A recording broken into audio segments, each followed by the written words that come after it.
जय श्री राधे साथियों, आप सभी भक्तों के चरणों में दास ब्रजेश गौड़ का कोटि कोटि प्रणाम।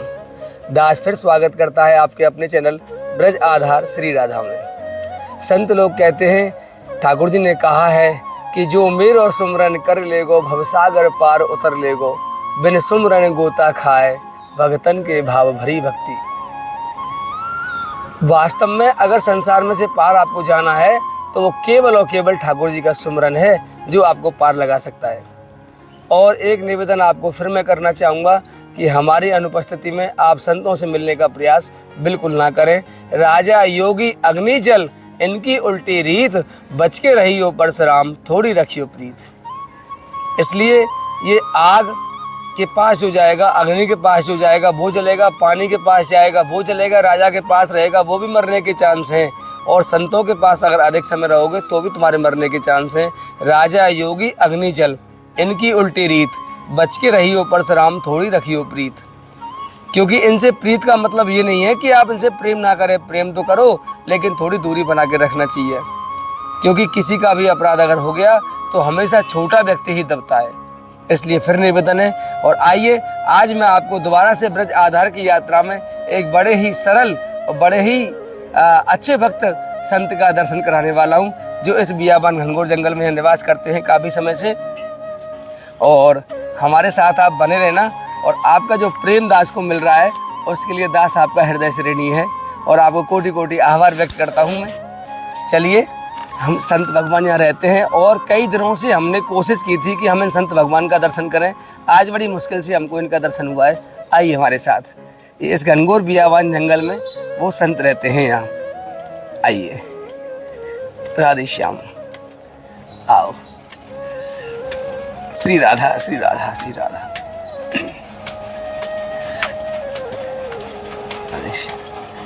राधे श्याम। ओहो, महाराज जी भजन कर रहे हैं, आ जाइए। महाराज जी भजन में अभी शायद हो सकता है इंतजार भी करना पड़े। आइए, राधे श्याम महाराज जी, राधे श्याम। महाराज जी एक सेकंड, राधे राधे। राधे श्याम महाराज जी, राधे श्याम, राधे श्याम। महाराज जी अपराध क्षमा करना हमारा। हम कई दिन से प्रयास कर रहे थे आपके पास आने का, लेकिन ठाकुर जी की इच्छा है, संतों की इच्छा है। ये एक सेकंड आप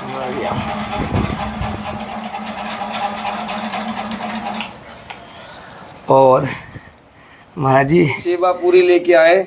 महाराज जी और कोई सेवा आपकी हो तो आप हमें आज्ञा कर दें। कोई और जो आपके लिए कुछ यहाँ आवश्यकता हो, हमें नहीं पता था आपको क्या चाहिए। हम बस ये राशन और ये आटा आपका रह गया महाराज जी। क्या और कोई आज्ञा हो तो बता दो। और सब कुछ चाहिए क्या? कुछ नहीं चाहिए। फिर भी महाराज जी कोई, अब हम अपने आप लाए थे कोई यहाँ आप ठाकुर जी के भोग के लिए, कोई महाराज जी कोई चप्पल, छतरी, जूता, रजाई, गद्दा, सिर कुछ भी महाराज जी, कोई कुछ तो आज्ञा कर दो महाराज जी। अब चाहिए क्या है, कैसे कहते वो कहते हैं ना, बड़े बड़े संत कहते आए हैं कि संत के लिए चाहिए क्या है। मौज करे, गुजर करे तो चाहिए क्या है, और मौज करे तो है क्या है। फिर भी थोड़ा सा हमारी प्रसन्नता के लिए आज्ञा कर दो आप। लेकिन आप लायो, अच्छी बात है, सौभाग्य की बात है, राधा रानी की कृपा है। लेकिन छोटा सिलेंडर है, एक हमारा बड़ा सिलेंडर खाली पड़ा हुआ है। महाराज मैं भरवा दूंगा उसे मैं भरवा दूंगा उसे महाराज जी। तो 3 दिन हो गए। अच्छा अच्छा, हाँ, महाराज जी भरवा दूंगा। भोग लगता है यहाँ, किशोरी का भोग लगता है। महाराज जी मैं भरवा दूंगा, आप चिंता ना करें, मैं आज ही महाराज जी भरवा दूंगा सिलेंडर आपका। एक छाता, बरसात का मौसम है महाराज, छाता भी हमारे पास, महाराज चप्पल भी है हमारे पास। चप्पल अगर किशोरी की कृपा से हो जाए तो अति कृपा। महाराज चप्पल कितने नंबर आती हैं आपके? 8 नंबर आती है। 8 नंबर तो नहीं है ना प्रभु? महाराज जी चलो हम बाजार से लेके दे देंगे आपको। एक छाता और एक गैस सिलेंडर महाराज जी आपका, और एक आपका छाता, चप्पल और सिलेंडर, 3 आइटम है। ठीक है महाराज जी, राधे श्याम। चलो महाराज जी के ठाकुर जी का दर्शन कराओ पहले आप एक बार। वाह महाराज जी, बड़े सुंदर गोपाल जी हैं आपके तो। जय हो जय हो जय हो।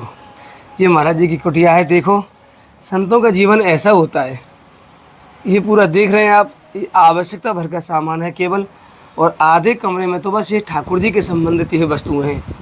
संतों का कोई संसार है तो केवल और केवल उनके ठाकुर जी प्राण वल्लभ श्याम सुंदर हैं। बड़ा सुंदर विग्रह है महाराज जी का। ये महाराज जी की पूरी कुटिया है और महाराज जी यहाँ भजन करते हैं। महाराज जी मैं बैठ जाऊँ महाराज जी इधर ही। राधे राधे। महाराज जी लाओ। महाराज जी ये थोड़ी सी सामग्री। महाराज जी एक तो ये सिलेंडर है। महाराज जी मैंने आपका सिलेंडर देखा है वहाँ छोटा सा, लेकिन ये इमरजेंसी में आप ऐसे भरवा के रख सकते हैं, क्योंकि हम गृहस्थों के भी घरों में महाराज जी 2-2 सिलेंडर होते हैं बड़े बड़े, तो संतों के पास एक छोटा सा रहेगा तो ज़्यादा अच्छा रहेगा। इमरजेंसी में कभी भी इस पर आप बना सकते हैं कुछ भी। ये चालू है महाराज जी। अच्छा, और महाराज जी ये आपकी इसमें महाराज जी आपकी राशन सामग्री है पूरी महाराज जी। और महाराज जी आपकी दक्षिणा भी है, इसी में रख दूँ महाराज जी। मैं महाराज जी इसमें रख देता हूँ बस। जय हो महाराज जी। आपको मैं अपना उद्देश्य बताऊं कि हम आपके पास क्यों आए हैं। महाराज जी ये लगा दूं मैं, आपकी आज्ञा हो तो। इसमें आवाज़ रिकॉर्ड हो जाएगी, आपके मुख से जो निकलेगा ना वो इसमें रिकॉर्ड हो जाएगा।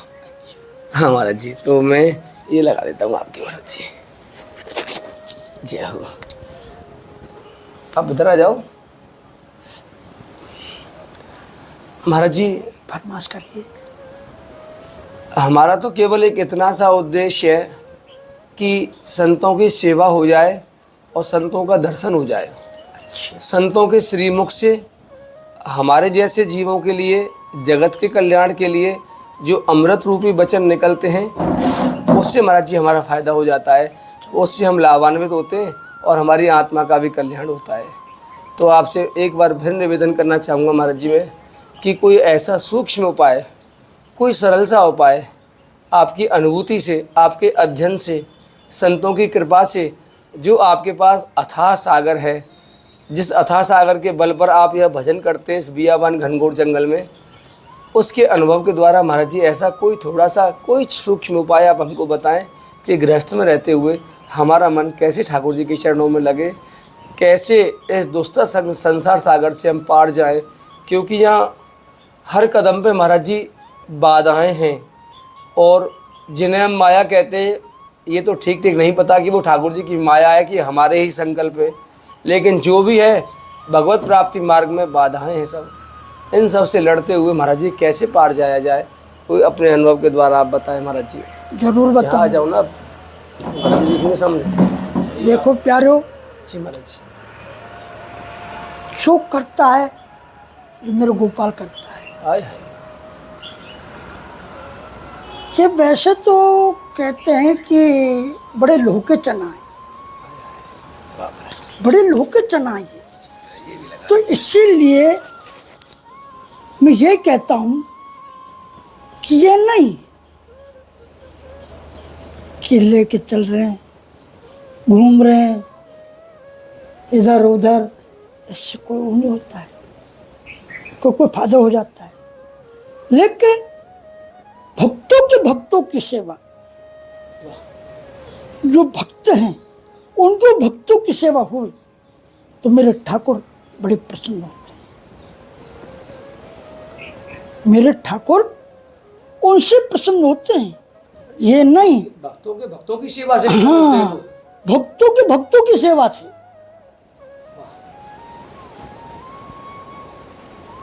मैं आपके लिए एक छोटा सा और सत्संग में बताऊंगा। जी बताइए। कि एक जन्म से जो जन्म हुआ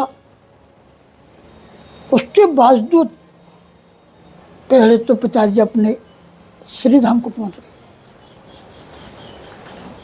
पर उनकी माँ भी पहुंच गई। उन्होंने एक बड़े भाई की शादी करी थी, उनका बड़ा भाई था। तो कुल मिला के यही बात है कि वो दोनों देवर भाभी रह जाते हैं। वो जन्म से अंधा था। अंधा कौन था महाराज जी? वो आदमी जो था, देवर था जो। हाँ, वो जन्म से अंधा था। जन्म से अंधा था। अच्छा महाराज जी। जन्म से अंधा था। तो दोनों रह जाते हैं। इधर गोविंद की कृपा होती है। तो एक शास्त्री और कथा कर रहा था उस गांव के अंदर। उस गांव के अंदर कथा हो रही थी। तो बेचारा वो लड़का डंडा टेकता टेकता टेकता टेकता टेकता रोज माजा पहुंचता है कथा सुनने के लिए। कथा सुनने के लिए। इधर उनकी भाभी उनको रोटी बना के पवाती थी, अपने हाथों से पवाती थी। एक समय का जिक्र हुआ कि कथा समाप्त को आ गई। एक दिन सूरदास जी बोले कि महाराज अब तो कथा खत्म हो गई, अब कहाँ होगी? कि अब कथा होगी बगल वाले गांव में। पंडित जी से पूछा सूरदास जी, जो शास्त्री था उनसे पूछा व्यास जी से। व्यास जी से पूछा कि अब कथा कहाँ होगी? तो उन्होंने बोला कि भैया बगल वाले गांव में होगी, तो आपका आदेश हो जाए तो मैं आ सकता हूँ।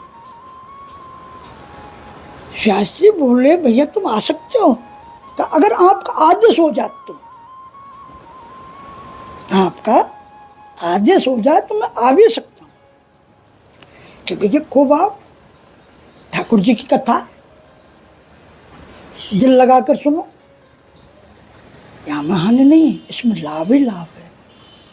अच्छा, बगल वाले गांव में कथा लगी। सूरदास जी का वही काम था, उठाइए अपना डंडा और चल पड़े। इधर भाभी का क्या काम था कि उनको 2 रोटी बना दी और उनको जेब में धर दी।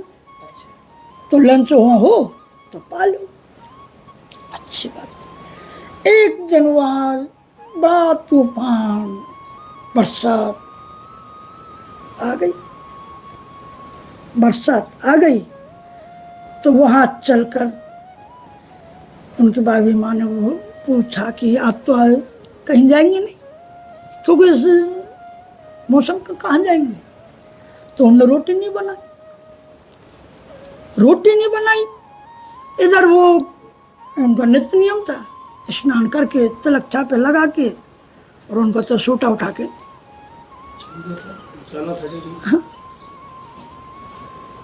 कि भाभी माँ हमारे भोजन, कि क्या आज भी जाएंगे तुम?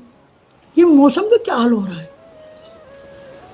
कि क्या कुछ भी हो जाए, ये डबल का डबल हो रहा जाए, आज की चीज कल मिलेगी तो नहीं, जो आज मिलेगी वो कल तो मिलेगी नहीं।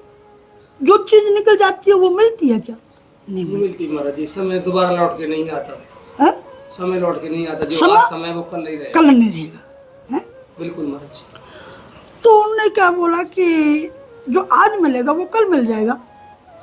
भोजन भी छोड़ सकता हूँ, पानी भी छोड़ सकता हूँ, लेकिन मेरे ठाकुर की कथा नहीं छोड़ सकता हूँ।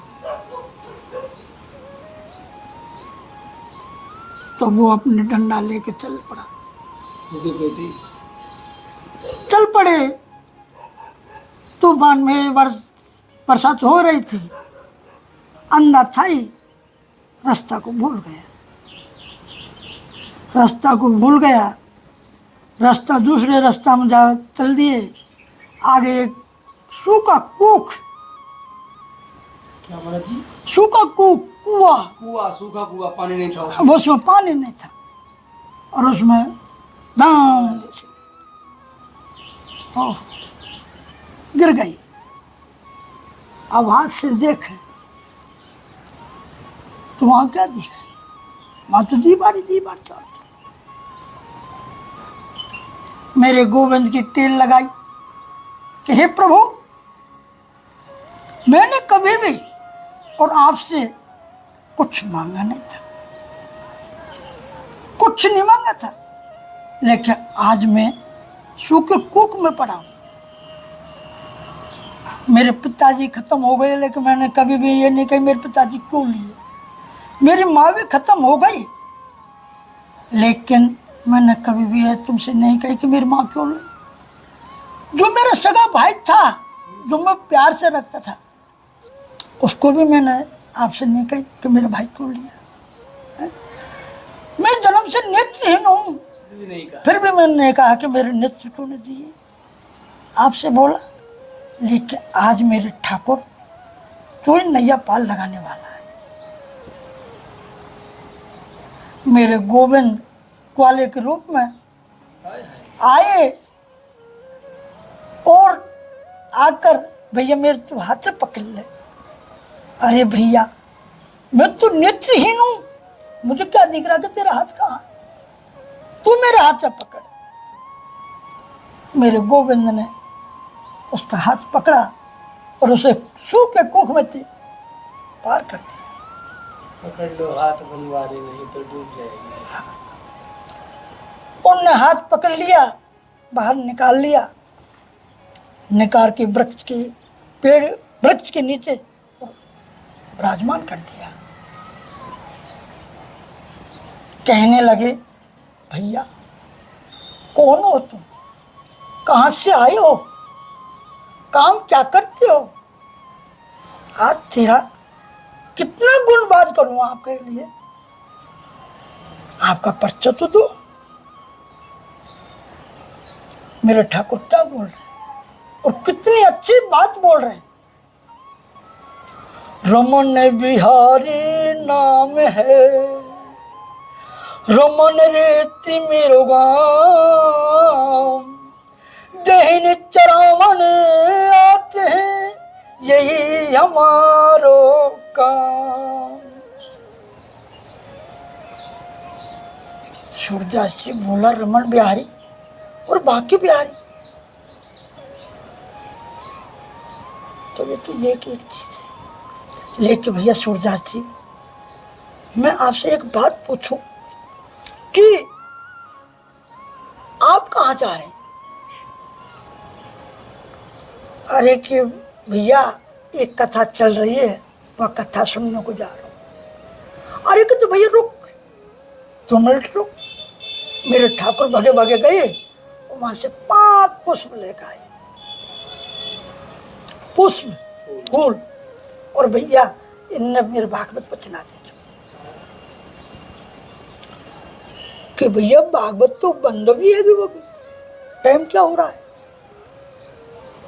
2:30 बज रहा है, कि अब तो भगवान कथा खत्म हो गई, अब तो मैं वापस जाऊंगा।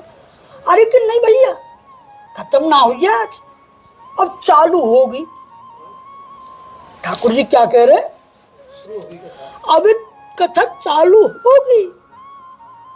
कि क्यों, कि जो हमारे व्यास जी है ना, कहा उनको बुखार आ गया, तबीयत खराब हो गई, तो आज मैंने कथा नहीं करी पहले, अब कथा चालू करेंगे। हैं कहा श्याम सुंदर।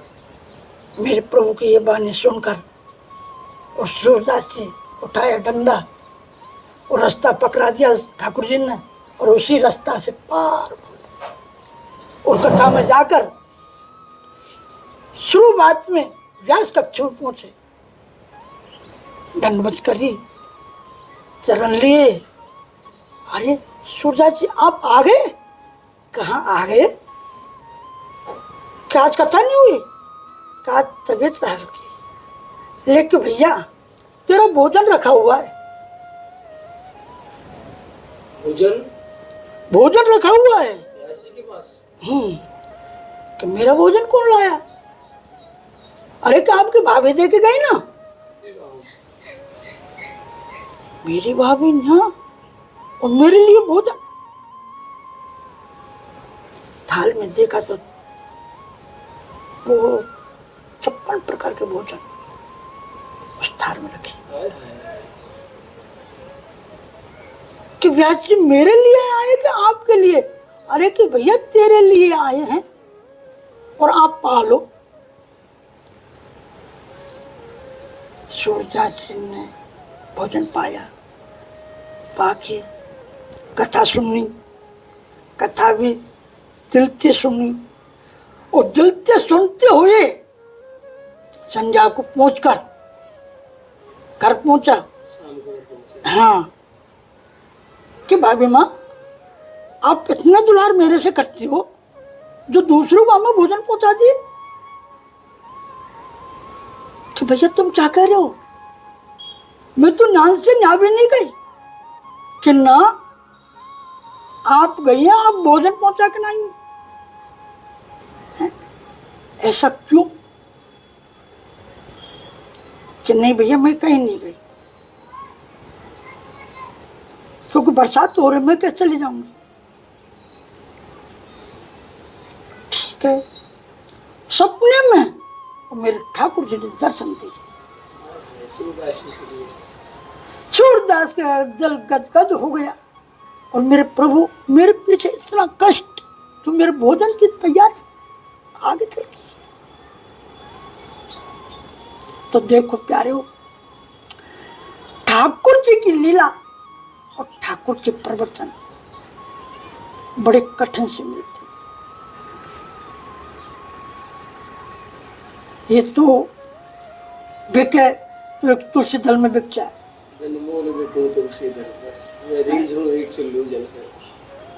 तो देखो मेरे गोविंद की लीला है, ये लीला है। जी फिर हमारा मन तो संसार में लगा रहता है। संसार में लगे रहता है, सेवा और भजन। शास्त्री जी ने बोला सेवा में, आप जैसी गृहस्थ से, कि भैया कल 9 बजे और कथा प्रारंभ हो जाएगी और आप 9 बजे आ जाना। तो भगत के लिए सेवा लग गई, सेवा लग गई तो वो सेवा में गया। सेवा में गया तो उसने जाकर समय देखा तो 9 बज गए और एक बाप रे बाप, मेरी तो कथा भी निकल गई। शास्त्री ने 9 बजे का टाइम दिया, अब 9 नहीं बज गए। तो देखो जहाँ याद भी कर लिया, मेरे ठाकुर ऐसा नहीं है, बड़ा दयालु है। अगर जहाँ याद भी कर ली कहाँ मुझे वहाँ पहुँचना है, तो ये सोचो कि वहाँ पहुँच गए और हाजिरी हमारी लग गई। ये मत सोचो कि हाजिरी नहीं लगी है, हाजिरी लग चुकी। केवल सोचने मात्र से, सोचने मात्र से। अगर सोच भी लिया, ध्यान भी कर लिया, ध्यान ज़्यादा होता है, करने से पहले ध्यान ज़्यादा होता है।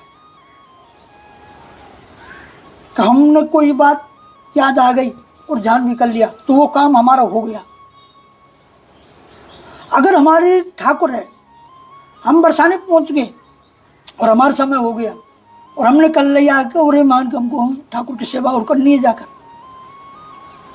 तो यहाँ हम आप पहुँचे और ठाकुर जी की अर्जी लगा दी मौन से, तो कृष्ण होकर भी अगर ध्यान भी कर लें कि मैं ना जानूं पूजा पाठ, ना जानूं मैं तेरी कुछ, लेकिन भजन और ध्यान, ठाकुर मेरे आज से प्रश्न हो जाता। ये मत बोलो कि नहीं हम जाके माला पे बैठे कि ठाकुर जी की आरती करें। प्रेम, प्रेम होना चाहिए, भाव। जहाँ भाव है जहाँ सब कुछ है, जहाँ भाव नहीं है तो वहाँ कुछ नहीं है। वो भी कहते थे भाव का भूखा हूँ, भाव ही बस हाँ, भाव से मुझको भयो तो भाव से मेरा बेड़ा पार है। तो देखो ये अद्भुत लीला है। एक छोटा सा हो रहा है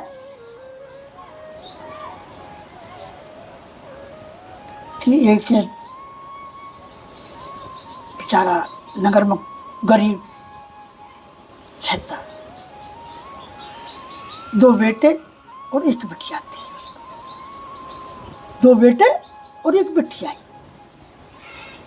एक समय पर और वो बिटिया अपने शादी योग्य हो गई। लड़के बोले पिताजी काओ पैसे कुछ पूंजी लिया जिससे हम हमारी बहन की शादी कर दी। फिर हमको माकन दे देंगे। वो गया और एक साहूकार के पास में जाकर पहुंच गया। साहूकार से अर्जी लगाई, वहाँ निकाल कर अपने पास में से निकाल दे कि भैया ले जा, ले जा। ले आया, शादी करी धूमधाम से शादी करी, और शादी करके बेटियां विदा करी, और वो भी अपने घर से विदा हो गए। अपने घर से विदा हो गए तो वो कहाँ पहुँचे कि रघुनाथ जी के मंदिर में।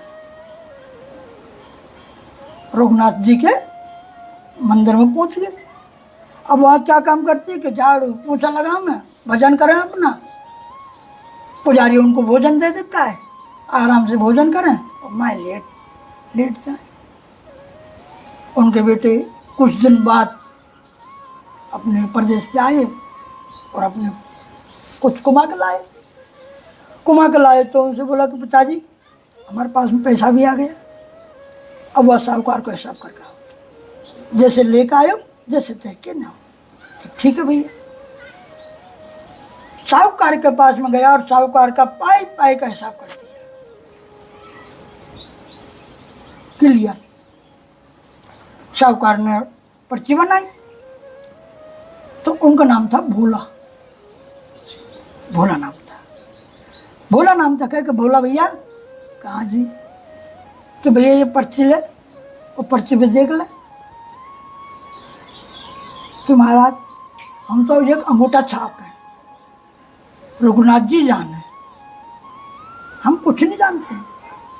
वहाँ ने जान लिया कि तो बड़ा भोला ही है, नाम भी भोला है और उसके सब तरीके से भोला ही है, इसमें तो डबल क्यों नहीं ले ली। अरे बोलो भैया अंदर से थोड़ा जल लेकर आओगे? हाँ जरूर। वो जल को गया, वहाँ पर्ची बदल दी, वो पर्ची दूसरी भाई में रख दी। ठीक है, उसने केस डाल दिया उसको। केस सेठ ने, साहूकार ने केस डाल दिया कि भोला पे मेरे इतने पैसे हैं और वो नहीं दे रहा।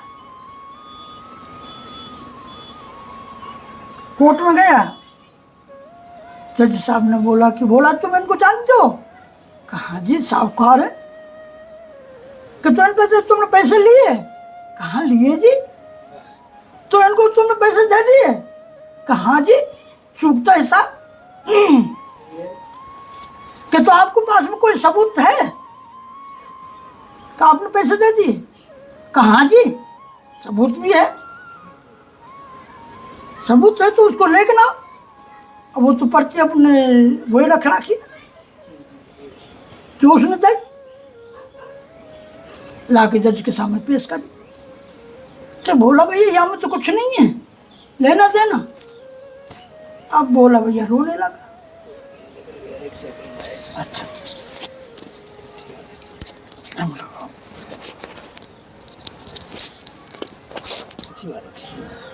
तो उनने जाकर रोने लगा कि भोला भैया रो मत, साहूकार के पास पर्ची नहीं मिली ना। मतलब वो तो पर्ची दो साहूकार ने तो वो रघुनाथ के चरणों में रख दी। अच्छा। उसने जाकर कि मैं अभी लाता हूँ, वो लेके आया, जज के सामने पेश करी तो जज ने बोला कि भैया यहाँ में तो कुछ नहीं है, ये तो खाली है। अब वो खाली नाम सुना तो वो रोने लगा, आंसू बहाने लगा। जज को दया आ गई, जज ने बोला कि भैया रो मत, एक बात बताइए कि आपके और साहूकार के बीच में कुछ तीसरा आदमी था? कि रघुनाथ के अलावा कोई नहीं था। रघुनाथ के अलावा कोई नहीं था, रघुनाथ था। अब जज ने समझा कि कोई आदमी है रघुनाथ आदमी है, और वो बैठ सुन रहा, गोविंद का नाम ले रहा, वो ठाकुर जी के लिए रघुनाथ बोल रहा है कि वो के अलावा तो मेरे पास में कोई नहीं। कि ठीक है भैया तुम रो मत, रघुनाथ को बुलाओ।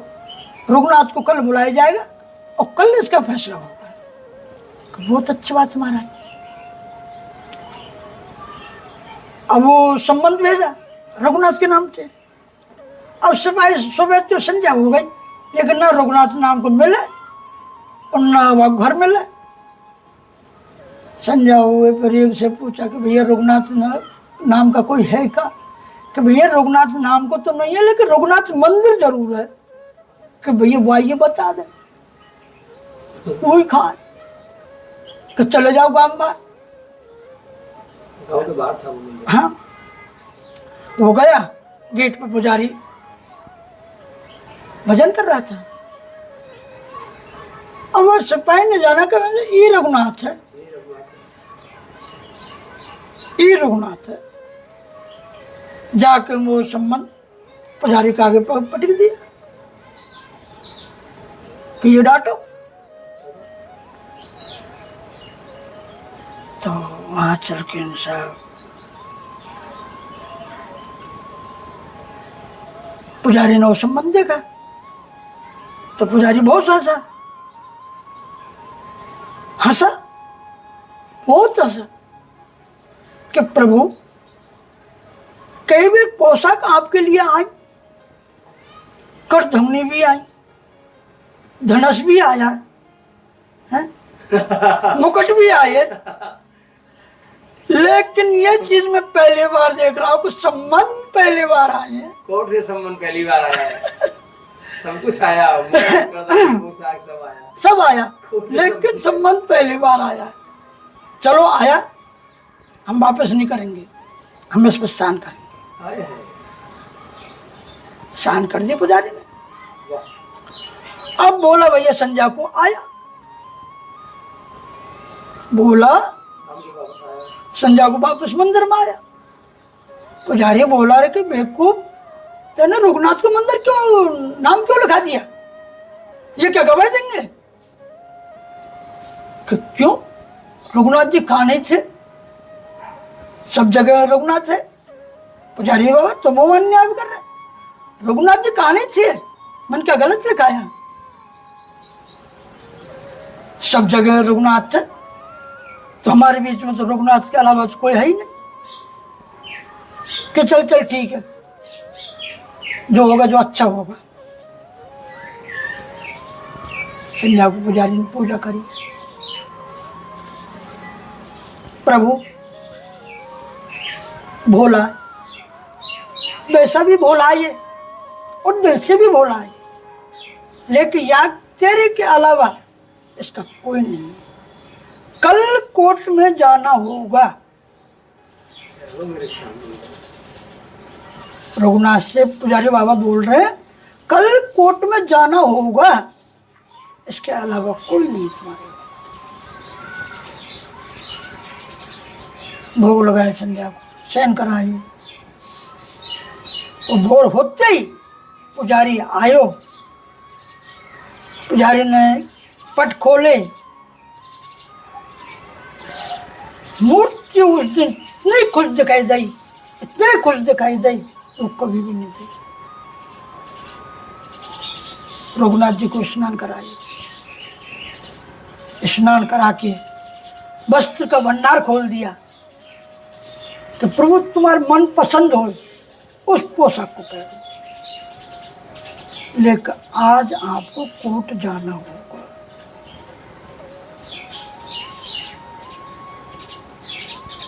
प्यारे हो, मेरे गोविंद ने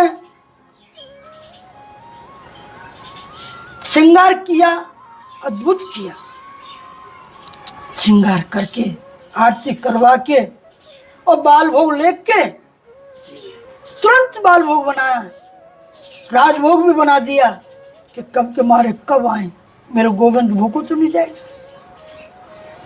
लेकिन उधर भोला भैया अपने कटघरे में पेश हो गए। इधर साहूकार खड़ा है, इधर भोला खड़ा है। बोला आ गया? कहाँ जो आ गया? मैं आ गया, ठीक है आ गए। आपका रघुनाथ कि महाराज न्याय होगा कहीं, आवाज लगवाओ, कहीं न्याय भी होगा। सिपाही से कही आवाज लगाओ भाई, सिपाही ने आवाज लगाई, रघुनाथ हाजिर हो, रघुनाथ हाजिर हो, रघुनाथ हाजिर हो। साहूकार कह रहा महाराज कौन रघुनाथ है, आप फैसला सुनाइए। इधर कलम जज की और फैसले सुनाने को जा रहे, इधर से गेट से आवाज आ रही है, जज साहब रघुनाथ, जज साहब रघुनाथ आ गया, रोको। मेरे गोविंद की अद्भुत लीला, बुढ़ी मूर्ति डोरी पड़ रही, छंटी हाथ में, पगड़ी माथे थी, चंदन को लेप, गले में तुलसी की माला, और जज साहब हाजिर। वाह, कटघरे में खड़े हो गए। आपका नाम रघुनाथ? हाँ जी। बोला मामा सारा, इनको जानते हो? हाँ जी जानू। इनको जानते? हाँ जानता हूँ जी। तो आप ये बताइए, इनने आपके सामने में इनको वापस किया पैसा? हाँ जी किया। तो क्या सबूत है आपके पास में? महाराज ऐसा करिए कि आप सिपाही भेजिए, 6 नंबर भाई में 32 पेज में, और पर्ची रखिए अभी महाराज, मंगवाइए उसको। सिपाही भेजे, वो 6 नंबर भाई में और 32 पेज पर पर्ची निकली, और पर्ची निकल गई और लेके पेश कर दिया जज के सामने। और मेरे प्यारे दया गवाई और ये कर दो, जय जय श्री राधे। वो दंड रह गया, जज दंड रह गया कि ऐसा गवाही देने वाला तो मैंने पहली बार देखा, कभी देखा ही नहीं। उसको सजा हो गई, बोला साहूकार को, बोला फिर बरी कर दिए। लेकिन बोला भैया इधर आओ। हजूर बोली ये कौन था जो आपकी गवाही देवे आए थे, बुढ़ी मूर्ति? ये कौन था? कि ये रघुनाथ था। कि कहाँ रहता है? कि मैं रहता हूँ जहाँ मैं रहता हूँ वहाँ ये रहता है। कि ये कहाँ रहता है? तुम कहाँ रहते हो? कि ये रह जा। कि भैया मतलब नहीं समझा ये कहाँ है? अरे कि वो रघुनाथ तो है ये जो मंदिर में रहते हैं। कि मंदिर में रहते हैं? कि इतना तो हमने वो भी नहीं जाना ये कि इतना बड़ा सेठ हो जो मंदिर बना के बैठा हो। बेचारा बुढ़ा आदमी, दुबली पतली चाल, डोरी लटक रही है शरीर पे, ये क्या मंदिर बनाएगा? क्या रहेगा बेचारा? ये कैसे रघुनाथ भाई? कैसे? चलिए बताइए। उनका महाराज जज गया तो महाराज यहाँ रहता है। जज अंदर गया, जज अंदर गया और अंदर में वे ठाकुर जी मेरे प्यारे ने वही रूप दिखाया जो अपने कटघरे में बताया।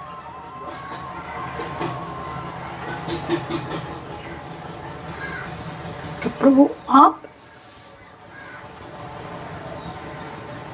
अब तो जज साहब रोने लगे, रोमे ही रोमे, और इतने रोमे पब्लिक कहने लगी जज साहब रो क्यों रहे हो? अरे कि भैया आज मैंने जीवन में कभी भी गलती नहीं करी जो गलती मुझसे आज हुई। कि क्या हो गया प्रभु, वह बताओ तो सही। कि मैं गद्दी पे बैठा रहा, बैठा बैठा सुनता रहा, और जो मेरे 3 लोग को नाथ थे कटघरा में खड़ा और गवाह देता रहा। इससे बड़ी गलती क्या हो गया। आज से मैं रजान देता हूँ इसके लिए कि ये मैं ड्यूटी नहीं करूंगा। तलाक देके रजान देके संत बन गया। आज वृंदावन में जज के नाम से प्रसिद्ध है। लेकिन हाथ तो गया भी जानता हूं, लेके तेरे दर पे कोई आने नहीं है। आता गया मैं जानता हूं, मैं आ तो गया जानता भी हूं, लेकिन तेरे दर पर चढ़ने की काबिल नहीं।